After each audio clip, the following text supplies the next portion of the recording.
राधे राधे। राधे राधे महाराज जी। महाराज जी, काम की वजह से और अपने आसपास लोगों की वजह से ओवर थिंकिंग बहुत करते हैं। छोटी छोटी बातों पे गुस्सा आ जाता है। ओवर थिंकिंग की वजह से मन में बुरे ख्याल आते हैं। इससे शांत कैसे करें महाराज जी? काम का तात्पर्य क्रिया से ले रही क्या? क्रिया से महाराज जी। काम काज में मतलब क्रिया से ले रहे हैं। मुख्य तो काम ही है। मुख्य ओवर थिंकिंग का काम ही, काम माने कामना, कामना माने वासना, चाहे धन की वासना, शरीर भोग की वासना, नाना प्रकार की इंद्रियों की वासना, भोगों की, यही हमारी ओवर थिंकिंग है। मुख्य तो काम ही है। कामा संजायते क्रोधा, क्रोधा स्मृति विभ्रमा, स्मृति भ्रंशात बुद्धिनाशो बुद्धिनाशात प्रणश्यति। काम कहाँ से उत्पन्न होता है? बोले ध्यायतो विषयान पुंसान संगास्ते सुपजायते संगात संजायते कामा। अगर हम अपने ध्यान में प्रभु का चिंतन करने लगे तो लोक परलोक सब जगह शांति, सुख और आनंद की प्राप्ति होगी।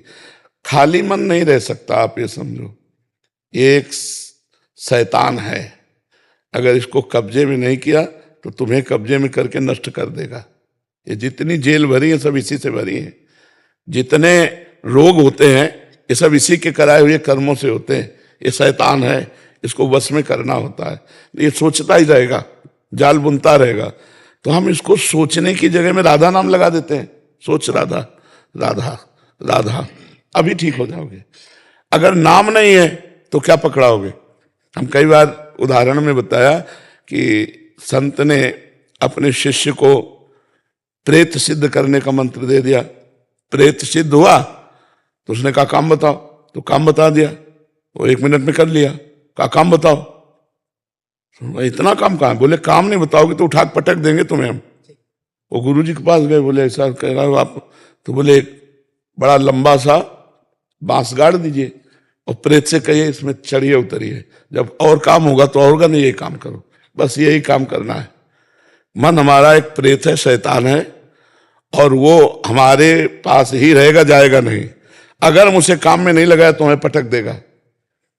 तो हम क्या करें? राधा नाम का, कृष्ण नाम का, राम नाम का एक डंडा गाड़ दे और चढ़ो उतरो, राधा राधा राधा राधा। जब काम है तो अपने काम कर रहे हैं एकाग्रता पूर्वक, जब काम नहीं तो राधा राधा राधा। तो ये समस्या का समाधान हो जाएगा कि ओवर थिंकिंग होने की जगह नहीं रही, क्योंकि हम जहां खाली हुए तो राधा राधा राधा राधा चलेगा। और ये राधा नाम आपके शोक का नाश करेगा, लोक परलोक में आई हुई बाधाओं का नाश करेगा, और एक आनंद की अनुभूति होगी। आप जब के देख लीजिए, आप ऐसा कीजिए। क्योंकि मन को अगर आप कुछ देंगे नहीं चिंतन के लिए तो अपने अनुसार चिंतन करेगा, तो बहता चला जाएगा। उसकी शाखाएं प्रशाखाएं हैं, उसको कहीं विश्राम नहीं है, कोई स्थान नहीं है। स्थान तो दीजिए चिंतन का। इसीलिए शास्त्र स्वाध्याय किया जाता है, सत्संग सुना जाता है कि हम सत्संग का चिंतन करें, शास्त्रों का चिंतन करें, भगवान का चिंतन करें, भगवान के नाम का चिंतन करें। इससे आनंद आएगा। तुम चिंता न करो, तुम्हारी जिम्मेवारी भगवान ले लेंगे यदि तुम चिंतन करोगे। अनन्यस चिंतयन्तो माम ये जनाः परिपासते तेषाम नित्याभियुक्ता नाम योगक्षेमम वहाम्यहम्। भगवान कह रहे हैं ना, तो हम चिंता क्यों करें? भगवान हमारे योगक्षेम का वहन कर रहे हैं, हम तो चिंतन करेंगे राधा राधा राधा राधा राधा।